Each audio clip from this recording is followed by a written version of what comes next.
Nuestro invitado de hoy fue pelotari como también lo fue su abuelo, que jugó en Cuba, México, Barcelona y otras plazas, y lo hizo con el nombre de Gonzalo Larruscain, de apodo Turu. Su bisabuelo también formó parte de la diáspora vasca al emigrar como pastor a Idaho el año 1900, unos pocos años después que los primeros pelotaris fueran de Euskadi o del Estado español a la Argentina, a Buenos Aires, en 1884. O sea que poco después el abuelo de nuestro invitado emigró a los Estados Unidos. Nuestro contertulio, una vez retirado de la cesta punta, continuó viajando, no con una cesta bajo el brazo, sino con una cámara para grabar imágenes, en lugares tan conflictivos como Ruanda, la antigua Yugoslavia, Argelia y el frente Polisario, o en un lugar tan siniestro como el campo de concentración de Mauthausen, acompañado por un superviviente vasco. Gonzalo Vivanco, Turu, ongi etorri, achik chak, ¿cómo estás? Es que ricasco, Juan Ignacio, es que ricasco. Una presentación has hecho. Joder. Sí. Nada, Oye, está muy bien, gracias. Antes que nada, me tiene intrigado esto de Turu. ¿De dónde viene esto de Turu? Bueno, Turu viene de nuestro bisabuelo, bueno, de mi bisabuelo, que se llamaba Toribio. Y entonces Turubio, entonces siempre le llamaban Turubio, y al final se quedó con Turu. Luego en América ya sabes que acortan mucho los apellidos y acortan todo. Y entonces en vez de llamarle Turubio, le llamaban Turu. Y cuando ya se estableció ya en Marquina, pues compró una casa a la entrada de Marquina que todos le llaman Turu. Y a mí, pues me llaman Turu. Y ahora, pues soy Turu. En vez de Gonzalo, Turu. O sea que todo el mundo te conoce con ese apodo también a ti. Sí, exactamente. Luego hablaremos de Ruanda, de esos lugares tan increíbles que tú visitaste, y yo estoy deseando de escuchar esas historias porque ya se quedan un poquito lejos, ¿no? Yo me acuerdo de las noticias allí, creo que fue el año 1994, cuando hubo una matanza horrible entre las etnias que conviven o viven en Ruanda, Hutus. y los Hutus y los Tutsis. Y luego también está el tema de Yugoslavia, ¿no? Una guerra en Europa y, en fin, Argelia, el Frente Polisario. Me tengo unas ganas enormes de que nos cuentes cosas y, sobre todo, esa transición de cómo un pelotari, ¿no?, que está jugando años como aficionado y como profesional, como nos lo vas a contar, y de repente se dedica a una cosa tan extraña o poco habitual, grabando documentales. Después de la pelota, pues a todos nos ha tocado hacer un trabajo u otro, e incluso yo siempre digo de los más dispares, ¿no? Entre tanto pelotari, pues habrá habido de todo, ¿no? Como hemos podido ser testigos. ¿Tienes constancia tú de la vida de tu abuelo Gonzalo Larruscain? Ayer mismo me quedé estupefacto cuando me mandaste un WhatsApp con un contrato original firmado por tu abuelo, de data del año 1929, un contrato que, según dice el pelotari Gonzalo Larruscain, se comprometía a jugar o bien en México o en Barcelona, según la empresa lo dispusiera. Pero lo que más me llamó la atención es la cifra que viene en el contrato.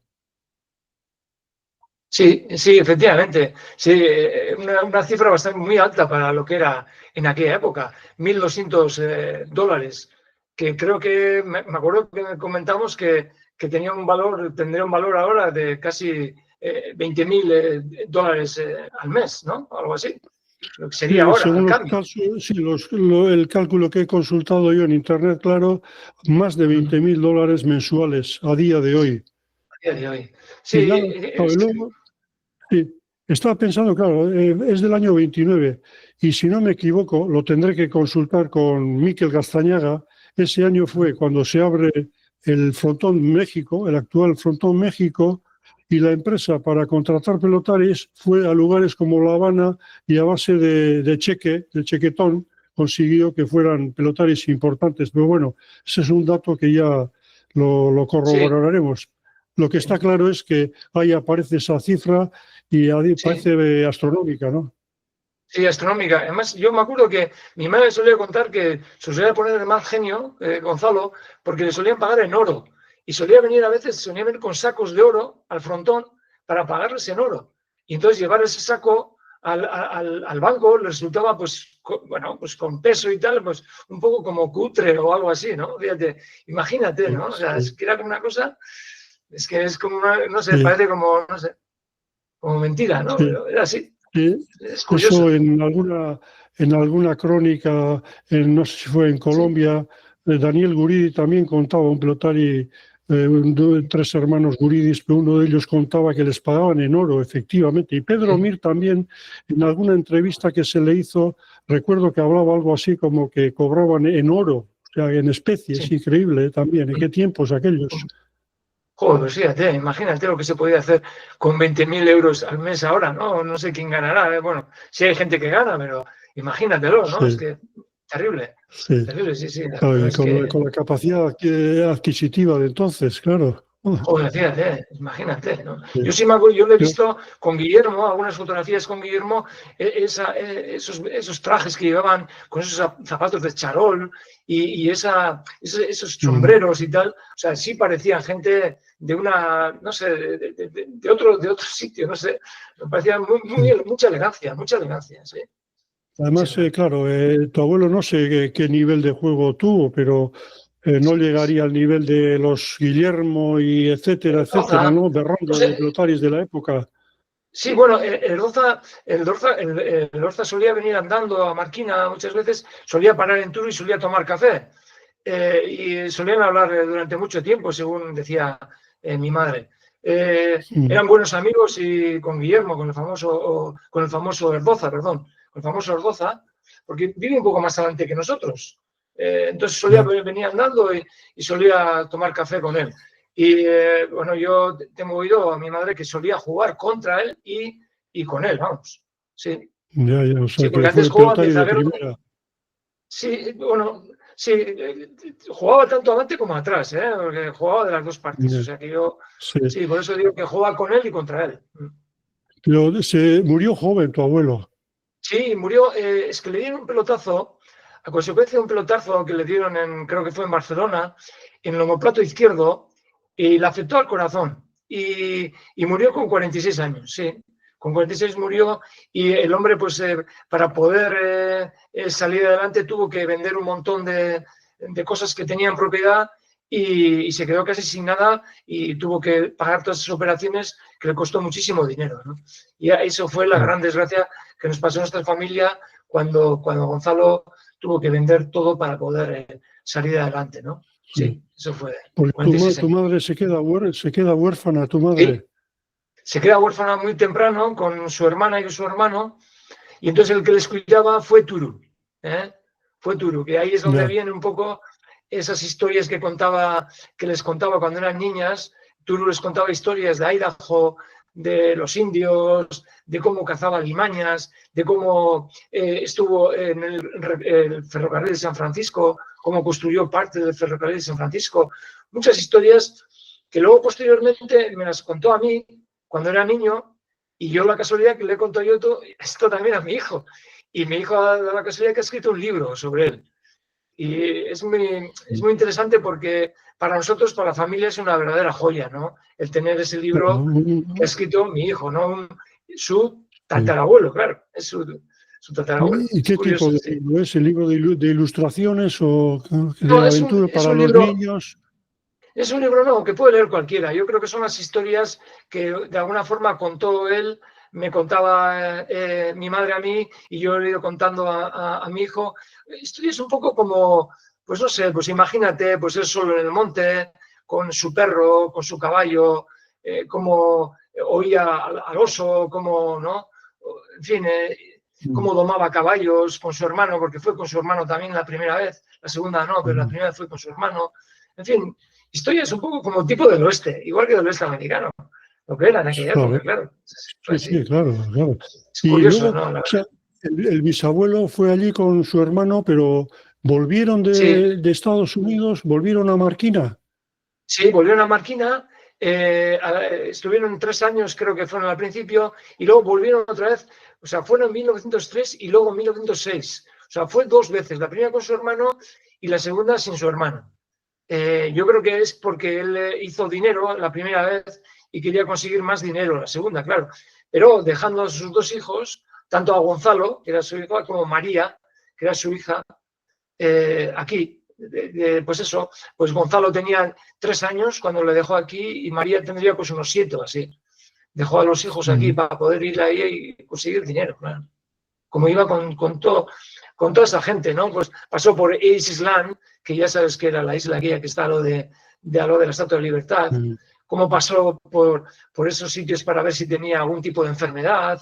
En fin, en la película El Padrino se ve claramente cómo fue, y es así como fue, claro. Así lo cuenta él, Eso ¿no? es. En el libro, un poco, ¿no? Es curioso, pero fue así, Al es verdad. igual, Tengo un, tengo ahora que, sí, ahora que estamos en vísperas sí, de la celebración de la diáspora vasca el próximo sí, lunes, ¿no? sí, efectivamente. Es curioso ver Aquí, cómo tantos cientos o miles de vascos emigraron, como dices tú, ahí, ¿no? En el siglo, bueno, desde hace ya siglos de tiempo, pero bueno, sí, en el siglo XIX hubo una emigración tremenda y posterior también. Y cómo llegarían con su pegatina y sin hablar una palabra de español ni inglés, de inglés, menos claro, todavía. efectivamente. Joder, resulta Sí, fascinante. sí, sí, Y sí, sí, mira por dónde sí, el nieto también sigue los sí, pasos de su abuelo, de Turu también. sí, sí, sí, sí, las historias que, ¿no? Le hemos hecho inmortal, yo creo que le hemos hecho inmortal ahora sí que le Mm, hemos hecho inmortal. Es curioso, sí, la verdad es que sí. sí. Yo tengo un baúl de él, incluso yo tengo un baúl de él que pone Chicago, que está fabricado en Chicago, con el emblema de Chicago. Claro, es tan grande, porque antes llevaban, es así los baúles, tan grande que cuando lo abres tiene pues un armario y tiene un colgador. O sea, un armario con cajones, además. O sea, muy, muy bonito, es muy, muy bonito. Con incrustaciones así de hierro, en fin, es una pasada de bonito. Lo hacían con todo, yo creo que lo hacían con todo cariño, los hacían los baúles, porque son preciosos, la verdad. Es Sí. curioso, O sí. sea, que jugó en Chicago también tu abuelo. No, estamos hablando de Turu, ¿eh? Está hablando de Turu. Sí. Ahora, Ah, de Turu, estamos del hablando de Turu, sí, bisabuelo, de sí, Turu. porque De mis abuelos, sí, porque cuando fue a América, Turu tenía 3 años. O sea, Gonzalo tenía ya, 3 años cuando fue a América Turu. mm, Y Gonzalo tenía tres ya, años, sí. Por eso no. claro, Sí, claro. sí, Bueno, y cuéntame, ¿cómo sí. así? Bueno, ¿cómo así? No siendo de Marquina, la cesta sí o sí, ¿no? En tu Sí. caso. Bueno, sí, mira, yo en realidad soy de Indauchu, yo soy de Bilbao. Yo nací en Bilbao, en Indauchu nací. Y claro, mi madre, al ser de Marquina, mi padre se casó con mi madre, que es de Marquina, y bueno, yo iba a Marquina bastante, pues y siempre veía partidos de cesta y siempre me gustó. Y luego mi padre siempre tenía mucha afición a la cesta. Nos llevaba a un pueblito que está a lo de Bilbao, a Zaya, donde solíamos ensayar a cesta, y ahí solíamos jugar mi hermano, mi padre y yo, solíamos jugar. Y bueno, pues poco a poco fui jugando hasta que vine a Marquina. En Marquina pues estuve con Jauregui ensayando y bueno, ahí es cuando empecé a jugar un poco más en serio a la pelota. Esa fue mi Mm, inicio, o sea, sí, ya con 16, 17 años. ¿Mm? Ese fue. sí, ya, Y luego, pues poco a poco, pues sí. fui jugando campeonatos. Gané el campeonato de ground con Setién. Luego jugué el campeonato de España, que lo gané con Alberti, con Ricardo. Y luego fui al campeonato del mundo, que lo jugué en México, que nos contrató, bueno, nos llevó Chicha Meira Pace. Y fui con Ricardo Alberti y con Rego. Fuimos ahí y con Carmelo Espeleta, que era el coordinador, digamos, que iba con nosotros, ¿no? Por ahí es Mm, donde de alguna manera igual Juan Mari Bengoa fue el que me dio el contrato para jugar en Daytona. Y ese fue mm. mi inicio. Ese fue mi Pero inicio. el debut fue en Durango, ¿no? En Durango fue, Turu. sí. En Durango fue. sí. Estamos ¿Recuerdas? hablando el año, creo que fue en el año 81 creo que fue. 81 creo que fue, sí. Y no me digas contra, yo creo que era Marcos el zaguero, pero el delantero no me acuerdo quién era. Eso igual Ricardo sabrá mejor que yo. Yo ni me acuerdo, no me acuerdo de eso. Creo que en algún sitio tengo algún sitio del programa, pero no me acuerdo. Yo, para los nombres soy un desastre. Soy un auténtico desastre, la verdad. Sí, sí. Luego, claro, dejé la pelota por el tema de la huelga. Luego vino la huelga y dejé la pelota, sí. Que fue en el 88. Sí. Bueno, y tu paso por Florida, por Daytona, Melbourne, ¿qué tal fue? ¿El sueño americano? ¿Lo típico de Estados Unidos? Sí, sí. Yo creo que ha sido los mejores años de mi vida. Yo creo, porque creo que me cogió en una época en la cual yo tenía ya 20 años y hasta los 28. Yo creo que fue una época, muy buena, muy bonita en mi vida, porque yo creo que aparte de ganar dinero, que ganábamos muy bien, era una vida plena, ¿no? O sea, te levantabas al mediodía, ibas a la playa, no sé, jugabas un par de horas nada más, cobrabas un montón, siempre había buen tiempo, no sé, era como una cosa, parecía un cuento, la verdad es que parecía un cuento, me pareció una vida plena, o sea, una vida formidable, vamos. No pensaba nunca que podía haber sido así, vamos, yo muy bien, muy bien. Todavía tengo recuerdos, muchos además, muchos recuerdos. Alguien que no conozca nuestra Sí, vida, lo que ha sido el High Alive, y te esté sí, escuchando y sepa sí, que el año 1988, por otra parte, te vas a la huelga. sí. ¿Qué Sí, pasa? efectivamente.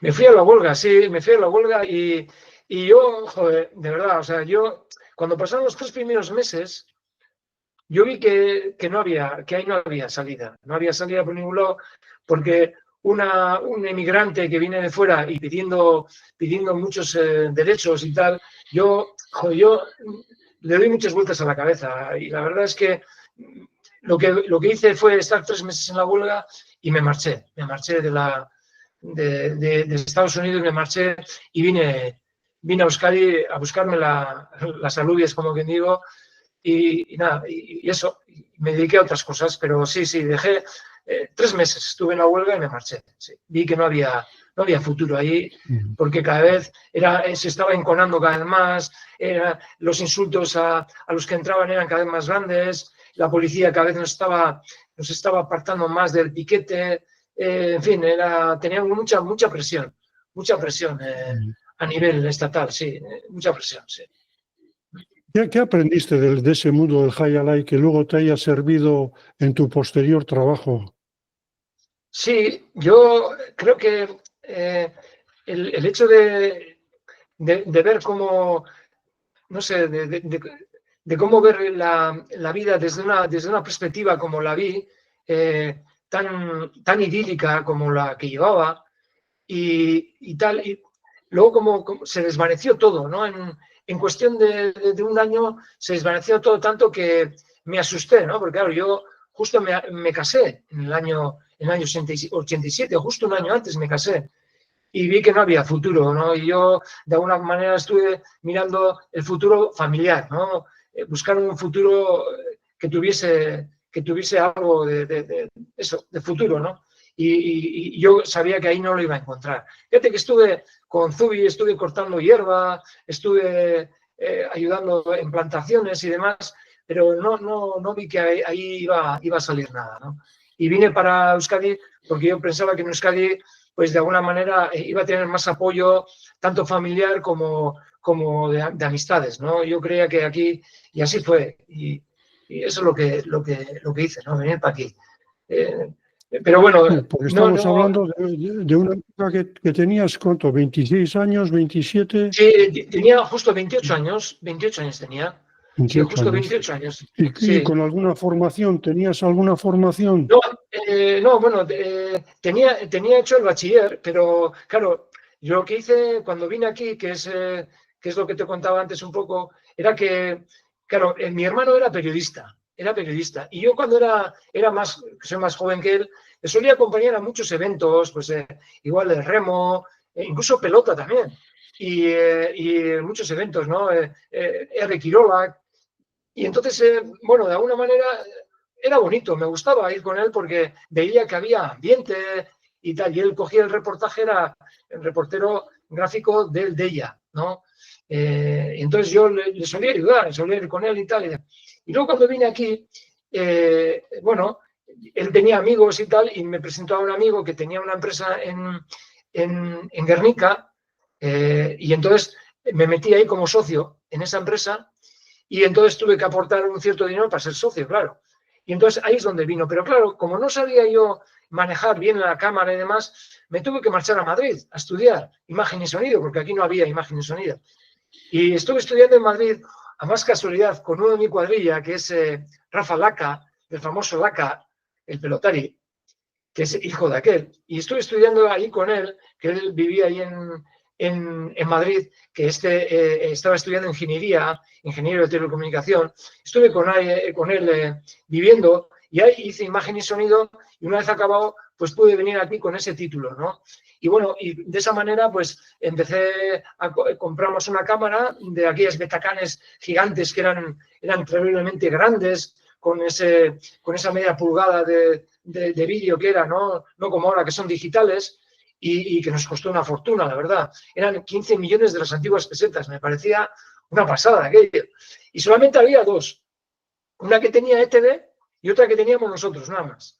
Se llamaba es una cámara, una Sony, una 50 le llamamos, que era grandísima y había que saberla manejar bien y tal, ¿no? Y entonces, bueno, pues aquí empezamos a hacer reportajes, a hacer cosas y demás, y es cuando vino un poco, digamos, ese inicio de ir al extranjero, ¿no? Sí. Trabajabais para la BBC, ¿no? Sí, eso, trabajamos para la BBC, efectivamente. Javi Elortegui, que ahora mismo es director de cine, que ha hecho varias películas además, Javi Elortegui, que es desde Bermeo, yo trabajé con él, trabajamos juntos en la BBC. BBC sale gracia porque parece como es que suena fuerte, y a veces bodas, bautizos y comuniones, ¿no? Y ahí es donde empezamos él y yo, él como director de cine, y él era el realizador y yo era la cámara. Y entonces, bueno, pues empezamos ahí, pues yo grababa, él luego editaba y tal, muy bien.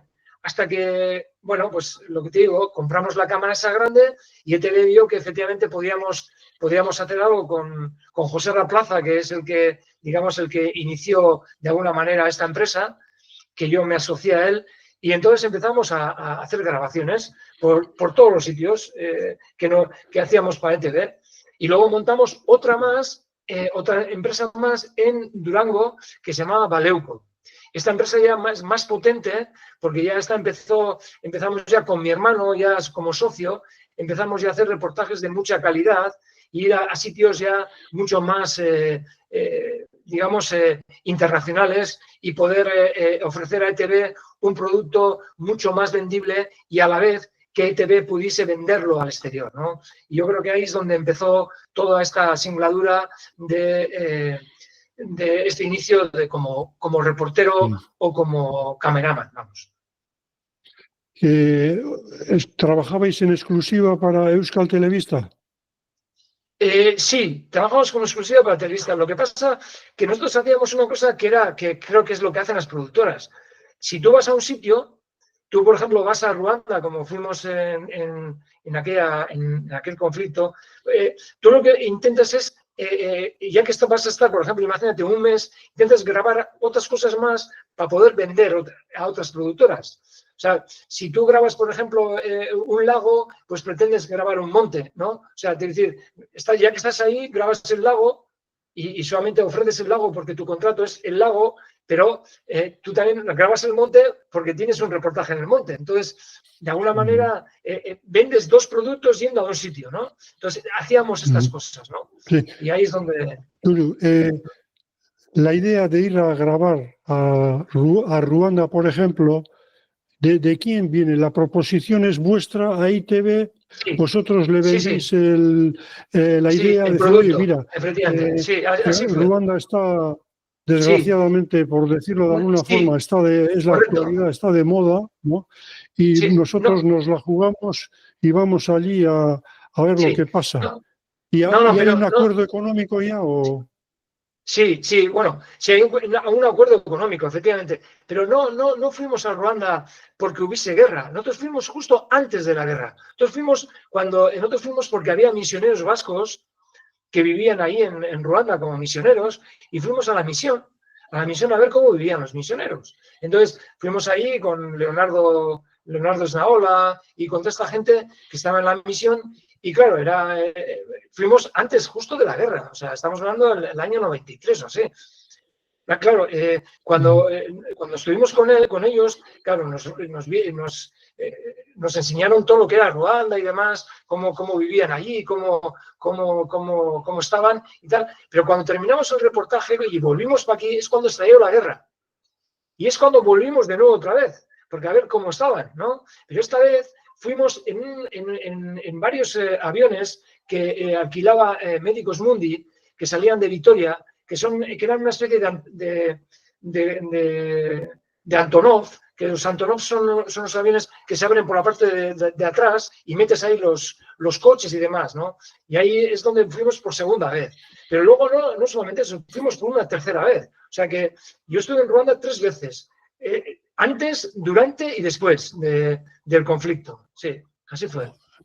Fue terrible Sí, aquello, ¿eh? Fue terrible sí, porque sí, cerca de 1 millón de tutsis sí, fueron correcto. Sí, sí, masacrados por la etnia sí. rival Sí, o los sí, hutus, ¿eh? los O sea, tutsis eran, sí, una cosa terrible. los tutsis son personas altas con una formación inglesa, digamos, y los hutus eran como franceses de habla francesa más bajitos, ¿no? Son etnias en realidad. Luego están los pigmeos también. Pero ahí pasó que los tutsis, que eran los altos, los ingleses, digamos, para distinguirlos, tenían una forma de política mucho más agresiva, ¿no? Y entonces son los que imperaron de alguna manera y los que le dieron paliza a los hutus en aquella época. Lo malo de esta guerra fue que claro, no oías los disparos, porque no había disparos, se mataba con machete. Entonces era mucho más peligroso porque podían matar a una población en silencio, o sea, era terrible, ¿no? Yo me acuerdo que en una población, me acuerdo cuando es que tengo muchas anécdotas para contar, Juan Ignacio, me da cosa, no sé. Adelante, adelante, yo estoy Sí, deseando de sí, escucharte. sí. Mira, había una de las veces nos acercamos a una población que, que era curioso porque casi, no te voy a decir 1 kilómetro, pero mucho antes ya olía a podrido, porque habían masacrado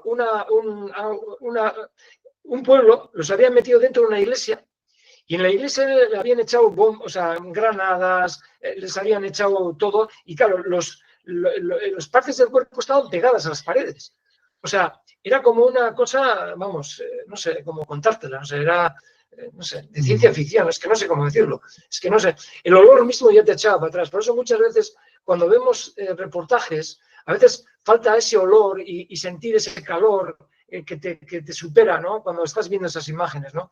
Yo creo que ahí es donde en realidad te das cuenta que estás viendo desde tu sofá de la cama, ¿no? Como pasa hoy en día ahora con Jerusalén, ¿no? Yo creo que ahí es donde creo que nos falta ese gran detalle que es el sentir esa amenaza, ¿no? Yo creo que vivimos de una manera que no nos damos cuenta, la verdad. Yo creo que hay veces que me llevo las manos a la cabeza y veo que vivimos en un mundo que parece que no es real, la verdad, que parece que no es real.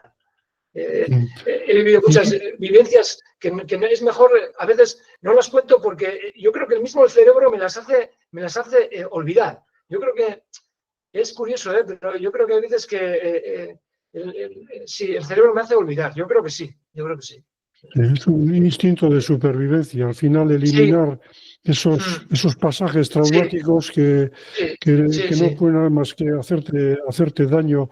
Cuando sí, sí, os planteáis ir a Ruanda por primera vez, y no te digo nada, la segunda o la tercera, sí, sí, estabas acojonado, yo estaría acojonado, porque vas a un sí, sitio, sí, para empezar, un continente como el africano, que, claro, yo sí, no he estado, pero me imagino que todo aquello tiene que salirse de lo que uno puede imaginar. Lo poco que sé yo de leerle a Kapuscinski, al periodista, sí, que correcto, sí. tiene unos libros fantásticos y uno de ellos es Ébano, no sé si conoces, Kapuściński, no. un periodista polaco, Sí, él que ya oí era de hablar, los que sí. ejercía el periodismo, pero in situ, vivía en el sitio, Ya. pasaba tiempo y escribía desde allí. Y los relatos de África en concreto también son Sí, estremecedores. Por eso, cuando tú sí. viajas, o vosotros, vuestro equipo, vais a Ruanda con vuestra cámara en ese Sí. Antonov, ¿pensaste que en algún momento igual no vuelvo o mi vida va a correr peligro? No, la verdad es que no, ¿eh?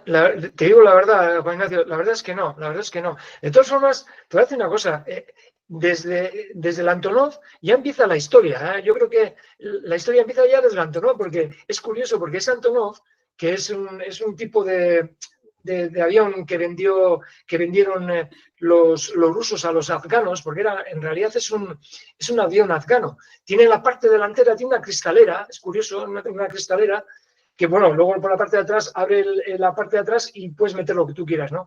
Me acuerdo que lo llevaban 4 tripulantes, 4, y eran afganos además, sabían inglés, por cierto, claro, que esto también me sirvió mucho, el saber inglés, porque fui a América, claro, como pelotari, y también es verdad que el inglés me ha servido de mucho, claro.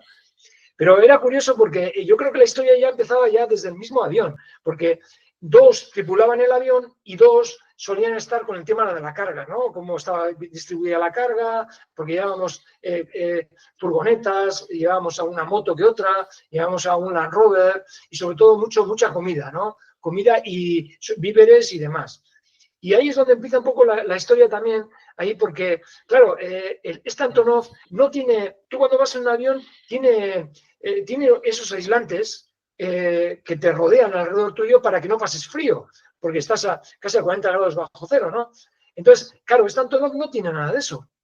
Entonces, duermes dentro de los coches con un saco casi pues a 20 grados bajo cero, ¿no? Y entonces cuando tienes que ir al baño, y vas a hacer tus necesidades, claro, no aciertas. Entonces, al no acertar, porque el movimiento que tiene el avión, que es terrible, el movimiento que tiene, entonces, claro, se hiela. Lo que has hecho se hiela. O sea, imagínate, el orín y luego la siguiente vez que vas, te tienes que agarrar porque no puedes estar de pie encima del hielo, ¿no? O sea, ahí empieza un poco la historia de esa. Y luego, fíjate tú, si era curioso, que era los 2 que estaban tripulando el avión y los otros 2 que estaban cuidando la carga y barrían y tal, y limpiaban.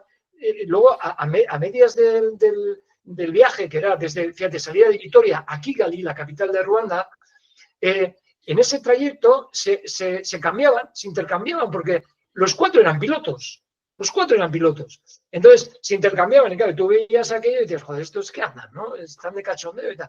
Y luego, además, es que era curioso, porque en la radio yo les oía hablar, a ver, oye, ¿dónde está el queroseno más barato? Y uno les ofrecían en la Argelia, otros les ofrecían en Egipto, en la capital, en el Cairo, otros ofrecían...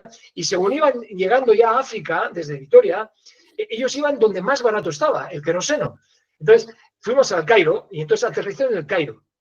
Y fue curioso porque en el Cairo, de madrugada y tal, y cuando abrimos las escotillas y demás, entraba un frío ahí que no veías también, y entonces había un chico ahí que quería un cigarro con una ametralladora, estaba ahí el hombre, y tal, bueno, ya llenamos los tanques de gasolina y demás, y ya salimos de allí y joder, a mí se me ocurrió, porque estaba amaneciendo, se me ocurrió ir a la cristalera adelante y tumbarme en la cristalera, porque, claro, el avión empezaba a subir y, claro, yo iba a coger la cámara, pero dije, no voy a coger la cámara, esto me lo voy a guardar yo, ¿no? Y entonces empezó el salir del aeropuerto y tal, y, joder, enganchó el Nilo, o sea, lo que es el Nilo, el río Nilo. Claro, el río Nilo baja hasta abajo, hasta los lagos Victoria, que ahí está Ruanda, ¿no? Entonces, lo que hizo es seguir el Nilo, ¿eh? O sea, como lo estás oyendo, claro, y a izquierda y derecha dejaban las pirámides que están allí. Entonces, yo en la cristalera, amaneciendo y viendo las pirámides encima del Nilo, yo creo que es una imagen que creo que se me ha quedado para el resto de mi vida, la verdad. Juan Ignacio, yo creo que es una imagen entre algunas que tengo por ahí que creo que no se me va a olvidar en mi vida. Yo creo que es una anécdota, son anécdotas en el avión y tengo muchas más, ¿eh? Lo que pasa es que me da no sé qué contar así porque parece que esto es, no sé. Pero bueno, sí. Llegáis a Ruanda, ¿teníais algún contacto? Sí, ¿Cómo sí, funciona? bueno, ¿Ya llevas sí, un visado sí, emitido en España? sí, sí, sí. Ahí estaba esperándoos Leonardo. Leonardo, es que aquí también hay otra curiosidad, porque, claro, cuando llegamos a Kigali, claro, el Antonov empezó a abrir las puertas y demás, y llegó varios Land Rovers, pero llegó uno que era, joder, era la pera aquello, porque llegó uno y entonces vino, en ese Land Rover, vino uno que era un tío gigante, con todo oro, con todo puesto así de oro y tal, y me acuerdo que nos vino y tal, alto y tal, y porque estábamos sacando alto, no sacáis nada y tal, en inglés estaba diciendo, no sacáis nada y tal, aquí tenéis que pagar no sé cuánto y tal, porque esto es no sé qué y tal, bueno, un rollo de la pena nos soltó y tal, porque eran tuchis, eran unos cimarrones de la pera, eran tuchis con un montón de átigo de oro y demás y tal, y con una ametralladora y con una gorra y tal, y alrededor también lo mismo los demás, ¿no? Y joder, nosotros asustados de ¿qué hacemos aquí y tal? Y tenéis que pagar no sé cuánto, nos pidieron un montón de cosas y tal, y joder, y se nos ocurrió, oye, vamos a llamarle a Leonardo, que está al otro lado de la valla y tal, y joder, igual a quién nos puede resolver tal. Oye, nos perdonáis, ¿podemos Sí. hablar? Y sí, tal. Vino Leonardo Snaola, me acuerdo más bien quién es, me acuerdo, Leonardo, y sí, Duro. sí, Leonardo era misionero, misionero, efectivamente, misionero, sí, era era un misionero. misionero. Ya murió, Sí. sí, ya murió, sí, era mayor ya, entonces, yo creo que si había un santo, luego uno de ellos era él. Si existe el cielo, estará ahí, Mm. desde luego, está claro que sí, Sí. Y está claro que sí. os echó, Leonardo, el misionero, os echó una Sí, mano. una mano, sí, y empezó a hablar con este hombre, este gigante, y entonces le cogió Leonardo y le dijo, ven para aquí y tal. Le llamó por su nombre, no me acuerdo cuál el nombre, le llamó por su nombre, el otro extrañado, y dice, ¿usted cómo sabe mi nombre y tal, no? Y le llamó y tal, y se apartaron un poco, porque Leonardo tenía bastante cabeza para eso, no quería que los demás oyesen lo que le iba a decir a él. Entonces fue curioso porque cuando vino de vuelta, el gigante este que te digo, nada, nos miró, cogió los Land Rovers que tenía con toda su gente, se dio la vuelta y se marchó. Y nos quedamos allí como diciendo, oiga, Dios, ¿qué ha pasado aquí? ¿No? Con todo eso, ese tío casi de 2 metros de altura, ¿no? Que ya que después de hablar con Leonardo parecía que medía 1,5 metros, ¿no? Pero bueno, fue curioso y tal. Y le preguntamos a Leonardo, Leonardo, ¿qué es lo que le ha dicho a este hombre y tal? Pues nada, sencillamente que yo le he bautizado cuando tenía, pues eso, era un niño, yo le bauticé y tal, ahora tendrá unos 30 años así, yo le bauticé y les casé a sus padres, ¿eh? Y sé quién son sus padres, etcétera, y tal. Y claro, cuando vio a aquel que tenía tanta proximidad a su familia, pues ahí aquello tiene mucha connotación, digamos, espiritual o tal, y yo creo que es cuando él se dio cuenta de que estaba haciendo el tonto, ¿no? Y bueno, Mm. nos dejó pasar y vamos, no pagamos nada, vamos, sacamos todo, ¿no? Pero sí, ese tipo de anécdotas hay varias, sí. Fue curioso porque no pensábamos que íbamos a sacar nada de ahí, de verdad. Ah, Mm. Y de sí, las 3 visitas a Ruanda que hacéis, sí, las 3 diferentes, sí, ¿qué os alojabais? ¿En un diferentes. hotel y teníais vuestros No, contactos y... en la misión, no, en la misión, en la misión Vale. nos quedábamos, porque en la misión nos quedamos, de hecho, la primera vez que fuimos, que todavía no había estallado la guerra, dormimos en una habitación que era, bueno, pues en la misión, ¿no? Una habitación normal y tal, y me acuerdo que la segunda vez cuando fuimos, en la habitación, en el techo, había sangre. Había sangre porque, según Leonardo, parece ser que ellos no estaban en la misión, tuvieron que marcharse fuera a Uganda, porque si no los hubiesen matado. Cuando volvieron, vieron que había sangre y había 4 cadáveres en el techo, en el techo, porque se habían escondido una familia. Y entonces los tuchis les habían encontrado a unos hutus que estaban allí, que eran marido y mujer y 2 hijos, y les habían disparado desde abajo. Entonces estaban los agujeros y sangre. Entonces, claro, les habían quitado de ahí y les habían enterrado. Pero claro, la sangre todavía quedaba arriba. Entonces, nosotros cuando nos dormíamos veíamos la sangre en el techo, sí. Esa es, Mm. sí, ¿Y esa es qué grababais? ¿Cuál era vuestro plan de Pues trabajo? sí, primero es cómo vivían los misioneros allí.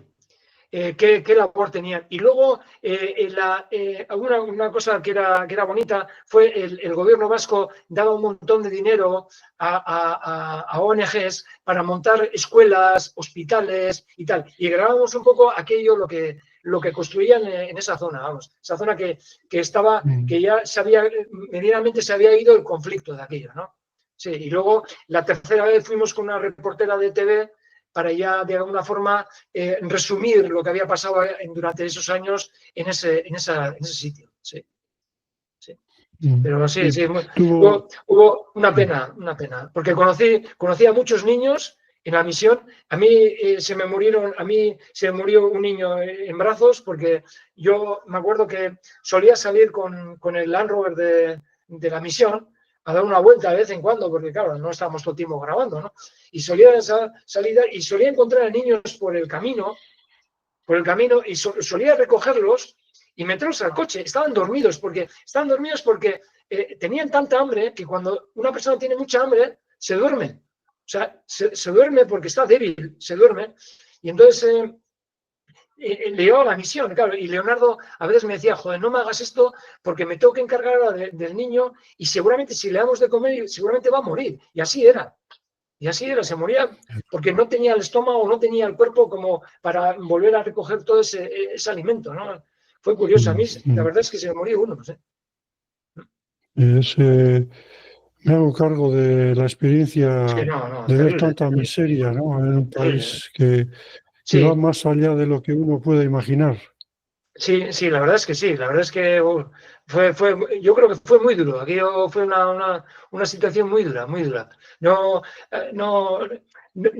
sea, no me gustaría que ningún amigo, familiar o compañero viese aquello, porque yo creo que te queda. De hecho, ya te he dicho, creo que se me han ido muchas cosas de la cabeza porque el cerebro te hace olvidar. Yo creo que te hace olvidar. O sea que hay unas que son tan fuertes que no puedes olvidar. La verdad es que no. La verdad es que no, sí.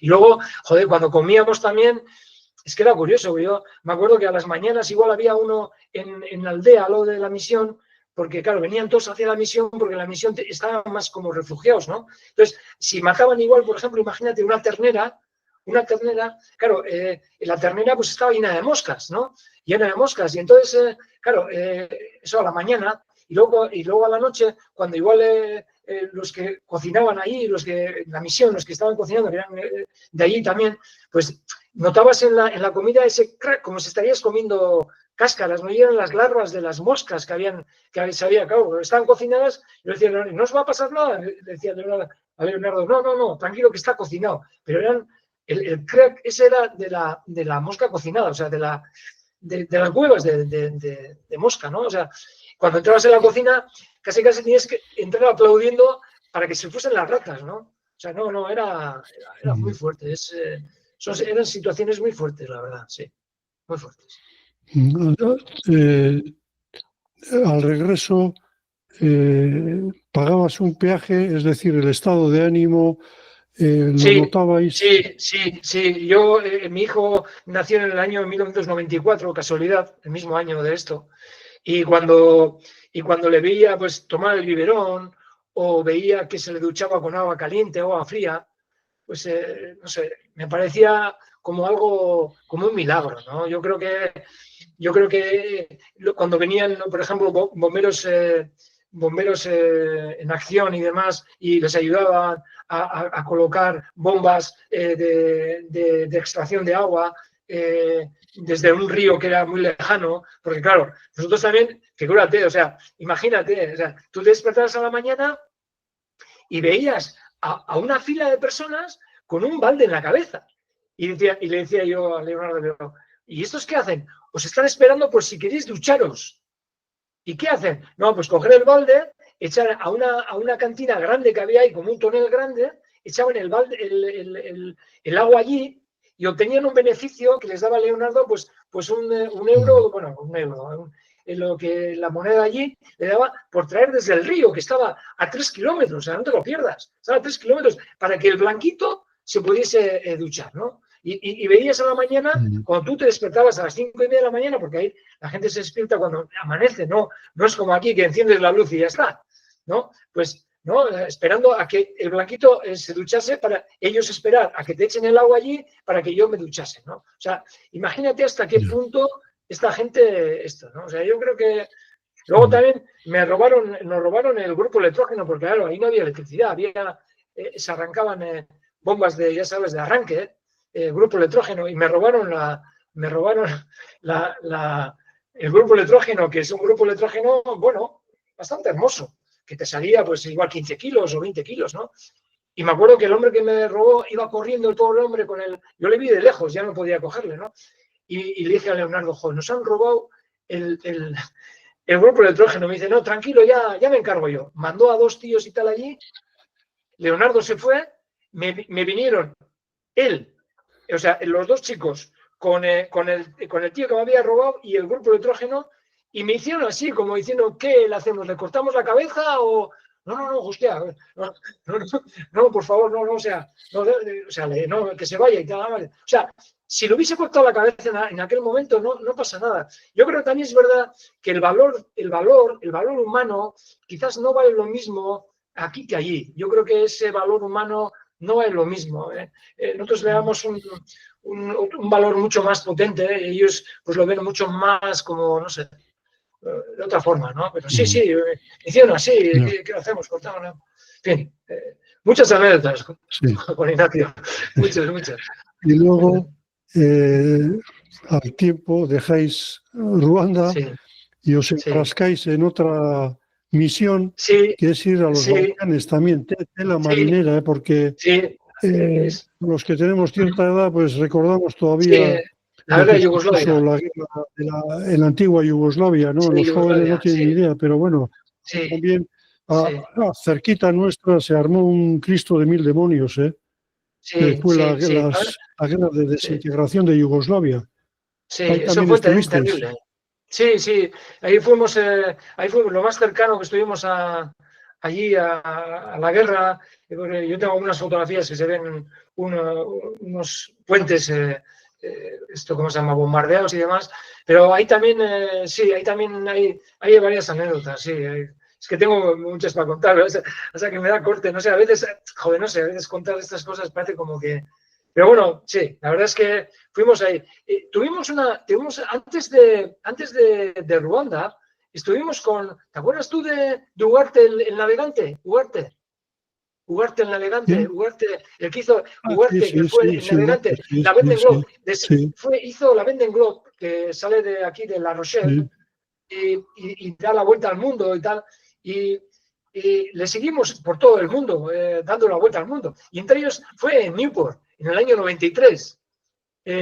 Pasó por Newport, y me acuerdo con los pelotaris y tal ahí, y sí, con Ugarte, fue curioso aquello, estuvo muy bien, antes que eso. Pero bueno. Cuando dices que les seguisteis vosotros, en los puntos donde arribaba. Porque cuando pasaba por un meridiano, cuando sabíamos que pasaba por un meridiano, nosotros íbamos hacia él para grabarle, porque él llevaba dentro del barco, llevaba unas 6 cámaras más o menos. 5 o 6 cámaras llevaba para grabarle en todo momento, las 24 horas del día. Entonces le grababa continuamente, y luego nosotros le grabábamos desde lejos, pues cómo venía y tal. Y eso era lo que hacíamos con él. Solíamos grabarle a distancia y demás. Y pues si le faltaba alguna cosa, pues hablar con él para que estuviese tranquilo y tal. Eso fue con Ugarte. Que por cierto, el barco está encallado en el Museo Marítimo de Bilbao. Está ahí, pone Euskadi Europa 93, pone. Ya han pasado 32 años o 31 años, ¿no? Entonces es curioso, que ya han pasado años, ¿no? Pero ahí está, ahí está. La quilla, que es una quilla gigante, es una quilla muy grande que tiene, casi se la parte una ballena porque vino a rascarse.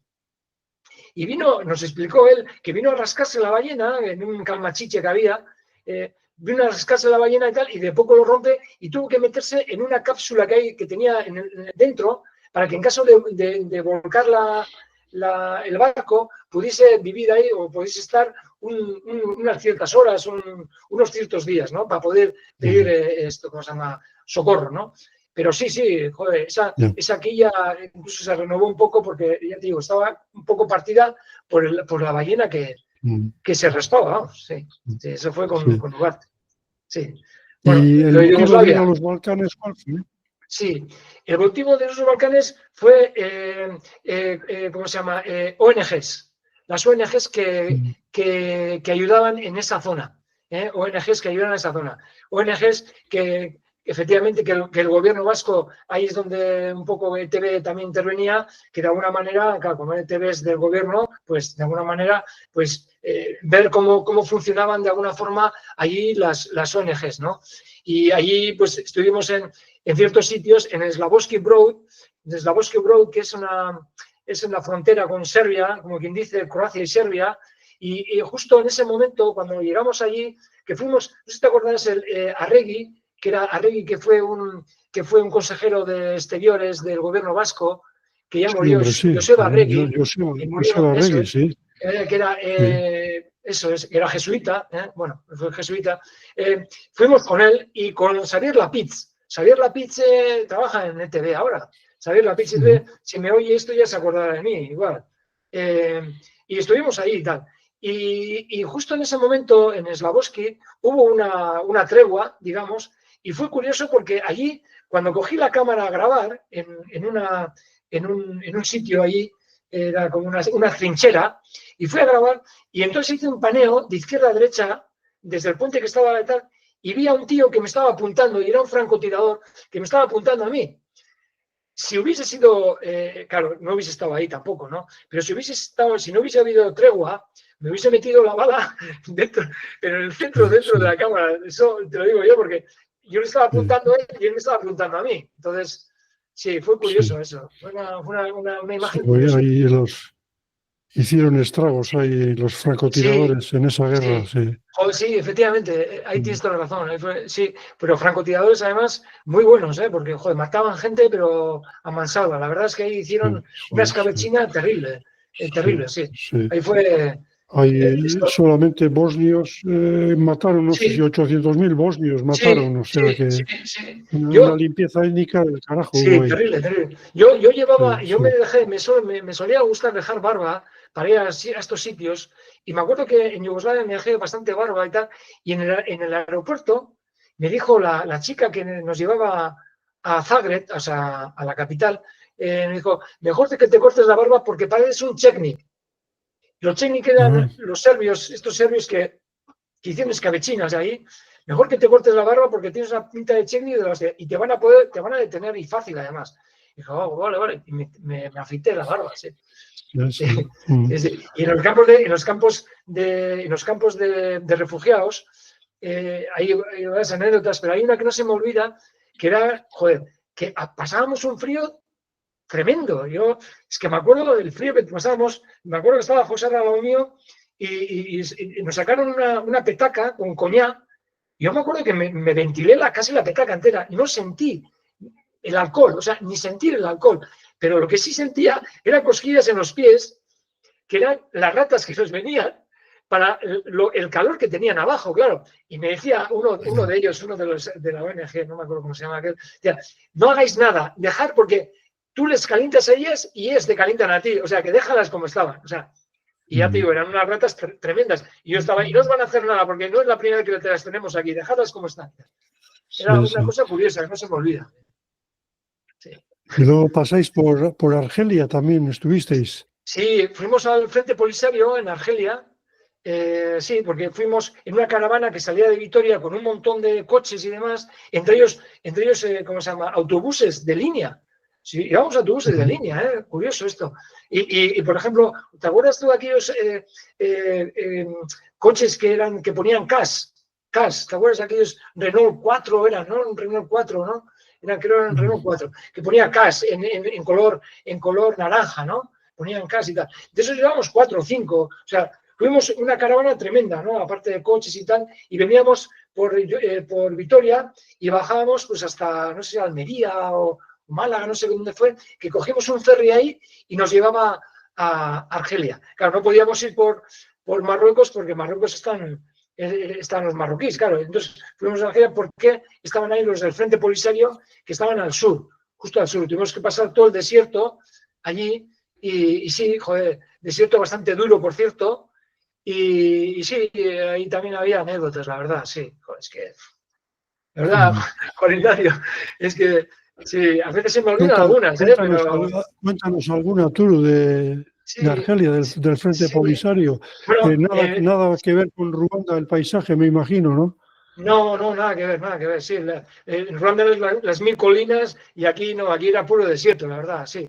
Aquí los del Frente Polisario habían conseguido coger a varios presos y los tenían en contenedores, y los tenían metidos en contenedores. O sea, era terrible porque dentro del contenedor, o sea, ya llegando al contenedor ya olía también. O sea, olía, no te puedes imaginar cómo podía oler aquello, ¿no? Llevaban ahí pues meses ahí metidos en el contenedor. O sea, les sacaban, creo que era, pues eso, pues higiene, mínima higiene, porque no sé si iban a morir ahí, ¿no? Pero les tenían metidos en el contenedor, sí. Y les tenían como muy mal. De la misma manera les tenían a los de Frente Polisario en Marruecos, ¿eh? La verdad es que les tenían igual, ¿eh? O sea, no creas que unos y otros, unos más que otros, no. O sea, igual, ¿no?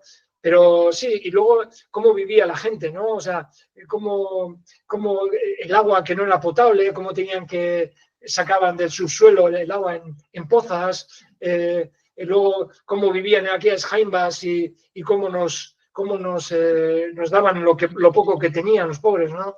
En fin, yo creo que, joder, eran situaciones muy complejas para poder vivir, muy complejas, ¿no? Luego lo que has dicho tú un poco, ¿no? Luego cuando llegas aquí te das cuenta que abres el grifo y tienes agua, y no solamente agua, sino agua caliente, ¿no? Y luego te duermes con tus almohadas y con tus mantas y demás, ¿no? En fin, y sí, la verdad es que no nos damos cuenta. Es de entender lo que está ocurriendo con el fenómeno migratorio ¿no? Me Sí, imagino. hombre, sí, desde luego, sí. El tema migratorio, la verdad es que sí, es actualidad, ¿no? Pero fíjate, era actualidad en los años que yo estamos hablando del año 94, 96, y estamos en el año 2025, ¿no? O sea, han pasado 30 años, ¿no? Estamos igual, ¿eh? De verdad, Juan Ignacio, estamos igual, o sea, no sé, me parece que no avanzamos en nada, la verdad. Yo creo que vamos a peor, la verdad. O sea, yo creo que es actualidad, la verdad. Es que esto joder, me río, es una sonrisa hipócrita, no me río, o sea, no es para reírse, o sea, pero me da una sensación no sé, de inútil, de que no hemos conseguido nada. Por mucho que haya enseñado yo grabando las imágenes, no he conseguido nada, o sea, no he conseguido nada, la verdad. No he conseguido nada. No. Sí, es Y una cosa. de Mauthausen, del campo de concentración Mauthausen. también. Sí, Mauthausen, También lo joder. anduvisteis. Sí, Mauthausen, hicimos un reportaje en Mauthausen porque ya sabes que había bastantes vascos que sobrevivieron al campo de concentración de Mauthausen.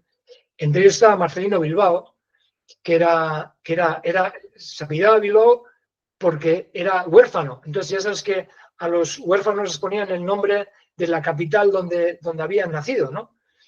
Y Marcelino Bilbao era huérfano y era de Alonsotegui, si no me equivoco, creo que era Alonsotegui, un hombre muy bueno. Y yo me acuerdo que fuimos ahí a Mauthausen y grabamos en Mauthausen que un catalán es el que se encargaba de hacer, fíjate qué cosa, era un catalán estaba encargado en abrir y cerrar el campo de concentración, ¿no? Era un catalán, ¿no? Casualidad. No sé, no me digas por qué, pero bueno, era un catalán.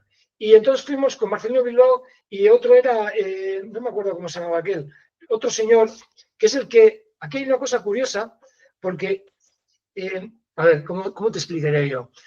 Marcelino Bilbao sobrevivió a aquello, y entonces, en uno de los momentos que estaba yo grabando, que yo me acuerdo, porque claro, se me olvidan las cosas, claro, son tantos años, me acuerdo que este hombre, yo estaba con la cámara en el patio y el barracón que estaba detrás, él desde su ventana me decía, esta es la ventana donde yo dormía y donde yo veía cuando entraba la gente, entraba a los crematorios, bueno, entraban primero a las duchas, donde ahí les fumigaban, o sea, les metían el gas aquel y luego les metían en crematorios, ¿no?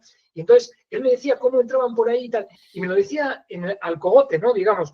Y yo, te juro, o sea, estaba grabando esa imagen, o sea, estaba haciendo un paneo y casi estaba viendo a la gente entrar.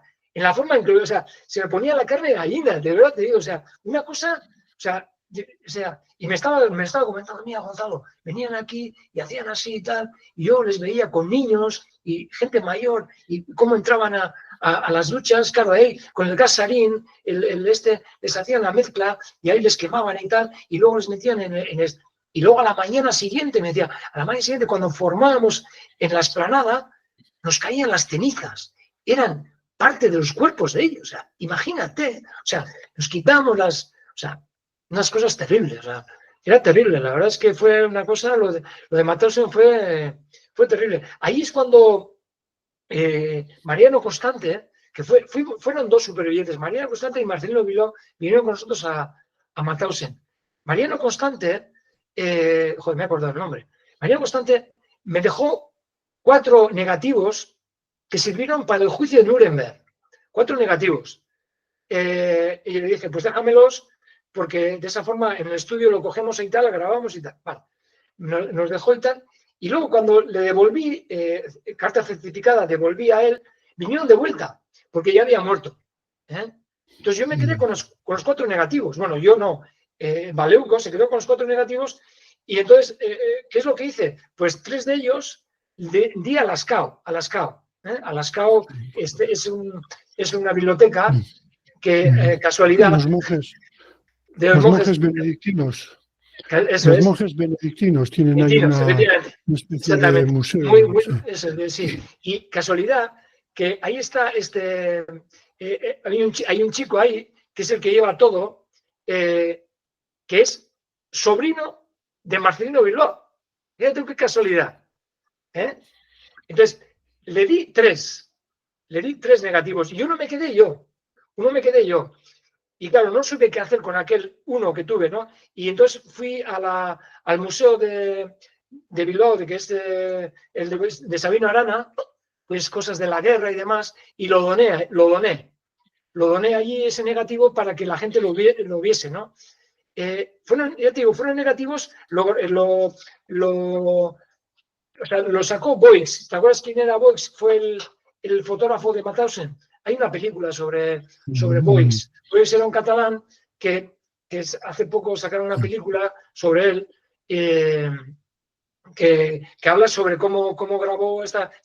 Entonces, Marcelino, Mariano Constante se hizo con sus negativos porque había una señora mayor que venía al campo de concentración porque le daba tanta pena a los presos que estaban en la cantera, la famosa cantera de Mauthausen, venía con una cantimplora de agua y demás, y les daba de beber, y los nazis pues, no pasaban de ella. Entonces, a ella se les daba unos negativos y ella los guardaba para que en un futuro pudiesen servir de algo. Y así fue como sirvieron en el juicio de Nuremberg, ¿no? Entonces, esos negativos son los que anda por detrás siempre el gobierno francés para que se devuelva todos sus negativos para que tengan ellos. Pero yo creo que esto no es cuestión de quién tiene más, quién tiene menos, ¿no? Ahí es donde creo que esto. Y Mariano Constante tiene varios libros hechos de allí, y Marcelino Bilbao, pues es una persona que fue muy curiosa porque hizo, o sea, sobrevivió, que él lo dice además en algún libro que que no me sale el nombre de su sobrino, joder, yo también tengo una cabeza, joder. Y entonces, pues creo que Marcelino Bilbao habla sobre cómo sobrevivió a aquellos momentos en los que le hacían, ¿cómo se llama? Le inyectaban un tipo de líquidos en el corazón para ver cómo funcionaba el cuerpo humano a esos líquidos, ¿no? Sobrevivió. De hecho, se levantaba a las mañanas y no se reconocía en el espejo porque estaba completamente hinchado. O sea, no se reconocía a sí mismo, ¿no? Entonces, nos contaba historias muy, muy, muy, muy duras, pero muy duras. Sí, muy duras. Cómo mataban a la gente, sí, la verdad es que sí. Sí, la verdad es que fue una cosa terrible, sí. Yo creo que Mauthausen también fue algo que me marcó. Tengo unas fotografías con ellos, ya han muerto los dos, tanto Mariano Constante como Marcelino Bilbao ya han muerto, y de muy mayores además. Mira, qué casualidad, ¿no? Podían haber sido, digo por todo lo que sufrieron, ¿no? Además, él comentaba que cuando salió de Mauthausen, salió con la ropa de preso. O sea, salía afuera, iba por la calle y decía, ya estoy libre, ¿no? ¿Y qué hago yo ahora? Decía, ¿y qué hago yo ahora, no? Se encontraba con alguno que otro que había estado con él en la cárcel, pero claro, no querían mirar para atrás, querían mirar para adelante, ¿no? Y robaban en las huertas, iban a pescar con un... En fin, era una cosa curiosa, sí, la verdad. Era una cosa curiosa cómo contaba esas anécdotas, sí. Sí, ¿conoces el libro El hombre en busca de sentido de Viktor Frankl? No conozco, no. Un psiquiatra que pasó por Auschwitz, perdió a toda su familia y él sobrevivió y luego creó una escuela de psiquiatría. O sea, ¿Ah, sí? es uno de los libros más recomendados. El hombre en busca de sentido. Es también un testimonio tremendo. Es No, desgarrador, pero yo suelo decir que si pasas de la página 20, luego ya es un canto a la vida y un canto a la libertad. Lo que cuenta el hombre que pasó, pues, lo increíble. Bueno, sí, no, es que... Uru, ¿qué Dime. tienen en común un pelotari y un documentalista? Joder, pues, no sé qué decirte. Yo creo que... Yo creo que es... o sea, el pelotari lo que hace es atrapar la pelota y creo que el reportero es atrapar la imagen, ¿no? Yo creo que hay dos tipos de formas de ver la vida en diferentes trabajos, ¿no? Yo creo que la pelota la atrapas con ese ímpetu de soltarlo y la cámara lo grabas con ese ímpetu de que la gente vea lo que has grabado, ¿no? Yo creo que eso sería un poco... Sí, sería un ¿Has, poco lo que... has sentido más miedo en la cancha o en los campos de rodaje? Sí, yo creo que en la cancha he sentido siempre placer. He sentido placer porque hacía lo que me gustaba y el reportero yo creo que sí me ha gustado lo que he hecho, pero con mucho más cautela. Sí, yo creo que con mucha más cautela. Quizás con mucho más peligro, sí. No puedo mentir, la verdad es que con mucho más peligro, sí, la verdad es que sí. Y me he llevado muchas más desilusiones, pero en realidad esta es la vida, ¿no? O sea, yo creo que en realidad esta es la vida, sí, sí, sí. ¿Dónde has ganado más dinero? ¿Como pelotari o como trabajador No, ¿qué o va? empresario? No, como pelotario, hombre, como mucho más, muchísimo más, sí, sí, mucho más, porque, ¿por qué? Porque esto es como, ¿sabes por qué? Porque esto es como cuando trabajas, ¿no? Dices, joder, es que trabajo a 100 metros de casa. Es que no solamente te ahorras en gasolina, hay un factor muy, muy fuerte que es el peligro. O sea, tú cuando coges el coche es un peligro. Entonces, si tú tienes que andar una hora en coche, es peligroso. No ponemos dinero a eso. No le metemos dinero a eso. ¿Entiendes lo que quiero decir? O sea, si vivimos cerca, te parece lo más normal. Pero si vives una hora, es que es una hora. Es que no solamente es una hora en gasolina, en gastos en ruedas y todo. No, es lo que en realidad el peligro que corres en la carretera, ¿no? Porque tú, el otro día estaba mirando una fotografía de Jauregui, de la escuela de Jauregui, y hay 5 muertos. Y de esos 5 muertos, 3 son de accidente de coche. O sea, por eso digo que no damos valor a muchas cosas que tenemos cerca, ¿no? Yo creo que es eso. Yo creo que en proporción ganaba mucho más en la pelota que de reportero, seguro. Eso es así. ¿Cómo cambia la mirada después de haber estado en escenarios de tanta crudeza? Ya tienes otra filosofía de la vida. Sí, porque mira, estuvimos casi un mes en el Vaticano, casi un mes en el Vaticano metidos ahí, porque el padre, joder, me sale Arregui, no es Arregui, es... Arrupe. no, Arrupe, no. El que nos llevó allí, sí, fuimos con el tema del padre Arrupe, fuimos con el tema del padre Arrupe y a la vez quién iba a ser el nuevo papable, ¿no? Pero fuimos al Vaticano porque fuimos ahí, me sale Arregui, no es Arregui, fue el director de Radio Vaticano, que estuvimos ahí con él y Arregui tal. creo que fue. Arregui me parece ¿no? que fue, Arregui, sí, puede ser. en Radio Sí, Arregui Vaticano, puede ser. sí. Es que tengo Sí. por apuntado a un lado.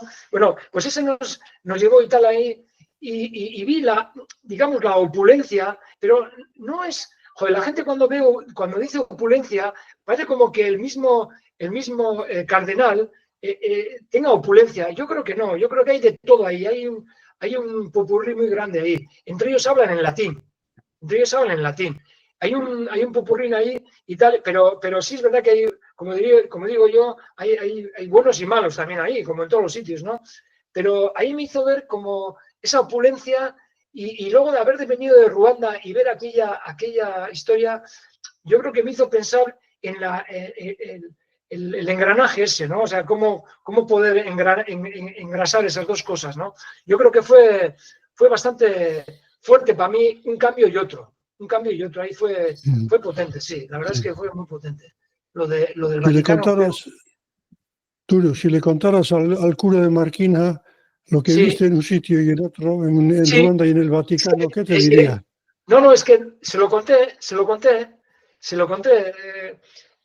Había que ya murió además, joder, es que estoy hablando parece como Iñaki, creo que era cojo el hombre, y me acuerdo que yo tenía esa tanta confusión que fui a donde él y le dije, joder, pues que tenía a ver si me podía explicar un poco, ya que era cura, ese tema de tal.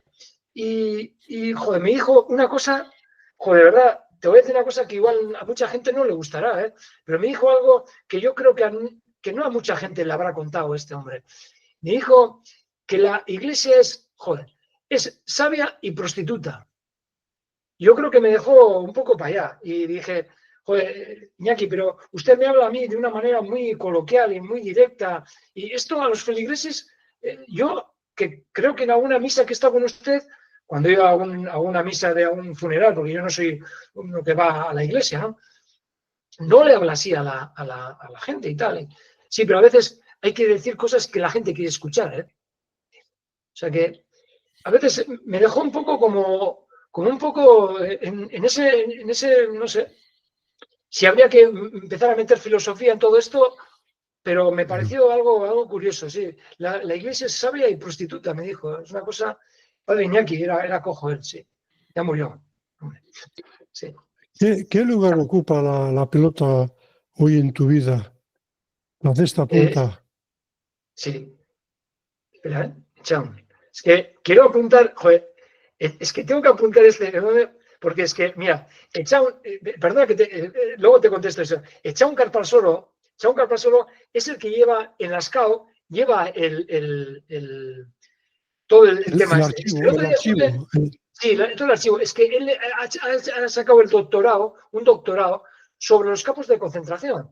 Un doctorado que el otro día estuve en la presentación del doctorado en Leioa y fue tan potente que los que estaban delante de él dijeron que había que escribir de ese doctorado mínimo 3 libros sobre los campos de concentración. ¿Y qué fue posterior? ¿Cómo vino después? ¿Qué es lo que pasó después? ¿No? 3 libros. O sea, ellos se quedaron asustados de cómo y tal. Este Chaun Carpalsolo ha estado 5 años haciendo este doctorado. O sea, que te voy a decir que esto. En fin, no quería olvidarme de él porque es muy amigo mío y siempre me ha ofrecido muchas cosas y no quería olvidarme. Perdona, ¿cuál es la pregunta? Perdona. ¿Qué lugar ocupa la pelota a día de hoy en tu vida? Joder, Nadio, vivo en Marquina. ¿Qué te puedes imaginar, no? O sea, es un continuo y un sinfín de oír del juego de la pelota, de qué pelota hay que sacar cuando vienen a jugar los franceses, cuando vienen a jugar un campeonato o vienen a jugar cualquier cosa.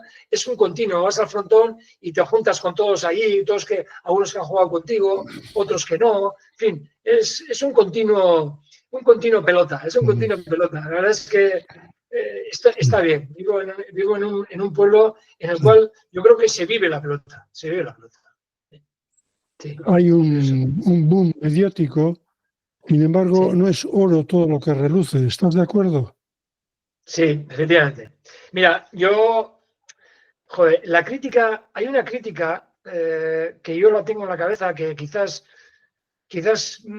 a muchos no les van a gustar lo que voy a decir, pero, a ver, el boom este que estamos viendo de la pelota, creo que es un boom, pero es un boom que lo quieren hacer así, y esto es, a ver si, que no me interprete nadie mal lo que voy a decir, pero creo que va de esta manera. Estamos viendo que en Euskadi cada vez hay más turismo, hay más de todo, viene mucha gente de fuera, cada vez más aviones para salir de Bilbao a cualquier sitio de Europa y viceversa, y cualquier sitio de Europa viene hacia Bilbao, está claro, ¿no? Entonces, cuando llegas a Bilbao, te encuentras con un Bilbao muy bonito, con un Donosti muy bonito y demás, pero también tenemos que exportar muchas cosas, ¿no? Sobre todo la cultura, y entre la cultura está el deporte. Yo creo que Guernica es una plaza muy importante para el deporte de la cesta. ¿Por qué? Porque efectivamente en Guernica está el árbol de Guernica, está la Junta, el Palacio de Juntas de Guernica, y luego está todo el Artibay, todo el Urdaibai, que en un futuro puede ser que vaya el Guggenheim, ¿no? Yo creo que, y luego, fíjate tú, y luego está San Juan de Castelugache, en fin, yo creo que es una zona en la cual sí está metido la cultura en un frontón que es de cesta, que se puede jugar a cesta y tal, que se juega a cesta. Y entonces ahí es donde yo creo que el gobierno vasco o las autoridades han visto que hay un filón en el cual sí es verdad que se puede meter la cesta para que la gente vea en realidad lo que es un deporte vasco, ¿no? Un deporte espectacular como la cesta. Yo creo que hasta ahí. Yo creo que, ojalá me equivoque, pero no hay un más allá. Yo creo que, ¿y sabes por qué, Juan Ignacio? Porque teníamos que convertir la cesta al siglo XXI. Y la cesta no está al siglo XXI. Te voy a decir por qué no está al siglo XXI. Porque la cesta sigue siendo una herramienta muy primitiva. Es una herramienta de hace siglos ya, de hace un siglo para atrás. Yo creo que esa herramienta tiene que ser hecha de carbono, como ya existe, Íñigo, que por cierto, Íñigo Cazacuerta es mi cuñado, sí, creo que ya lo sabías. Pero bueno, ¿te acuerdas que hemos montado el frontón de cristal en Miami? Sí, reducir el frontón para hacerlo más espectacular, porque tú imagínate que ese frontón, que es modular, pudiésemos dejarlo delante de la Riaga de Bilbao y que lo pudiese ver todo el mundo en los 360 grados. O sea, un deporte tan espectacular como ese, ¿no? Haciéndolo incluso más pequeño. Yo ya sé que no es no es el deporte en sí. La esencia del deporte no es esa, pero sí es un espectáculo. Yo creo que de ahí, de cuando vean ese espectáculo, luego llevarles a donde nosotros queremos, que es el frontón grande, que ahí sí es ese espectáculo, que yo creo que es el verdadero highlight. Eso es lo que yo digo. Turu, el próximo lunes, día 8 de septiembre, a la vuelta de la esquina, sí.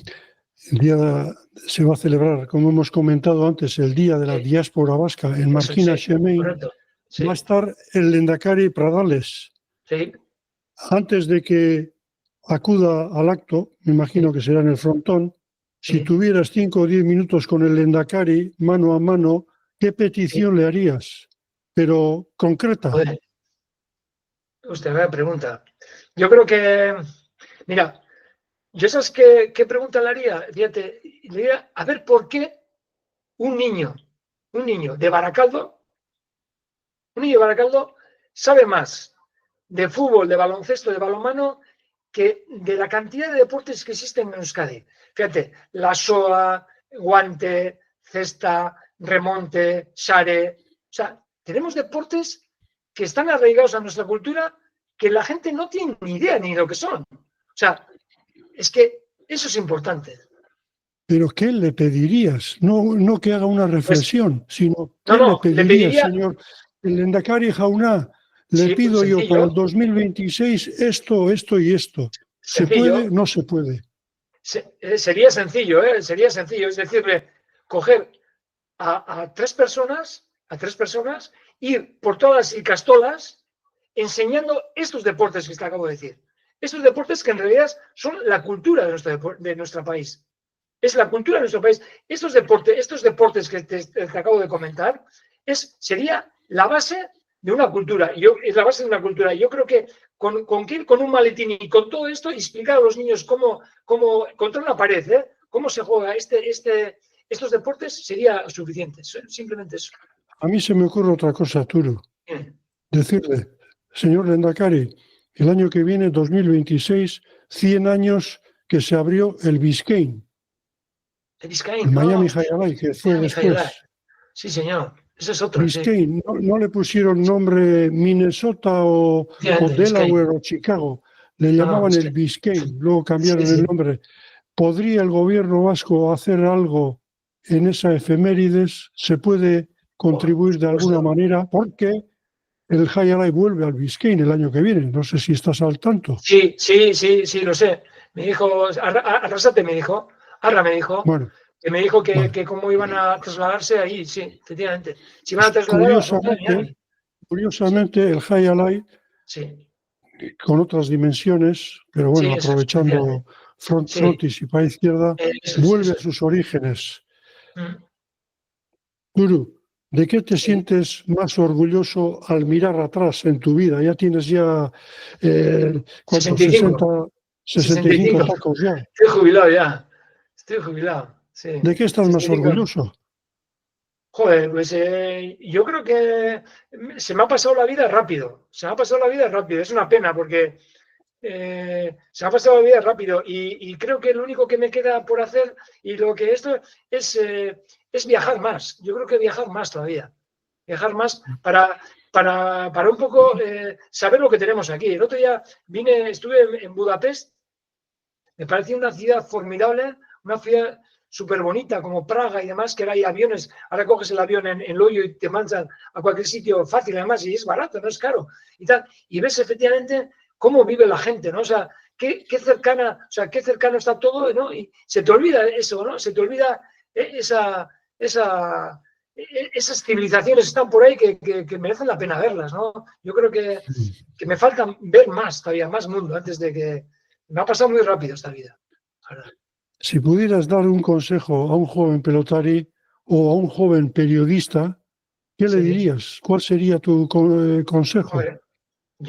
Joder, mi consejo, a ver, ahora me he quedado un poco en blanco, pero mi consejo yo creo que pasión. Yo creo que la palabra sería pasión. Que cuando estés jugando a pelota sientas la pasión, que lo vivas, que sabes que tienes que saber que te van a venir lesiones y la gente y vas a jugar mal partido, pero tienes que mirar hacia adelante, ¿no? Yo creo que el reportaje es lo mismo. Yo un día, o sea, te vas a la cama, como hemos dicho antes, y pensando que igual no has grabado una cosa bien, pero sabes que te vas a levantar al día siguiente y lo vas a grabar mejor, ¿no? Con mejor luz, con mejor imagen, con mejor nitidez, con un audio mejor. Yo creo que es la pasión. Yo creo que es la pasión la base de todo. Yo creo que sí, esa pasión, ¿no? Y disciplina, ¿eh? Yo creo que la disciplina es fundamental. Si no hay disciplina también, es que sí, Yo, sí, la verdad. yo me quedo con lo segundo. Sí, con la disciplina. La pasión puede ser efímera, Primera, sí. Y pero luego la disciplina. la disciplina Sí, se queda ahí. sí, la verdad es que sí. La disciplina es que Sí. es fundamental. Yo creo que es fundamental. Gonzalo, Yo Gonzalo Vivanco, procuro ir, Turu, sí, sí. Y procuro ir, yo también todos los días, procuro ir todos los días a hacer algo, gimnasia y tal.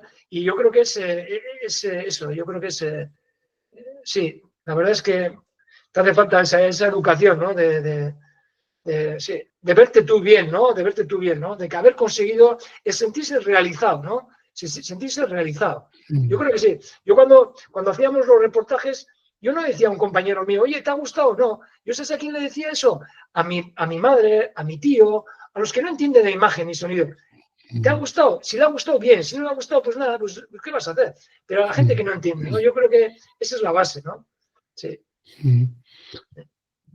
Gonzalo Vivanco, Turu, Sí, el nieto de Gonzalo Larruscain, sí, señor. bisabuelo de aquel pastor que Sí, emigró en señor. 1903 a Idaho, Sí, que sí. ricascó por Joder, participar en Tic Tac.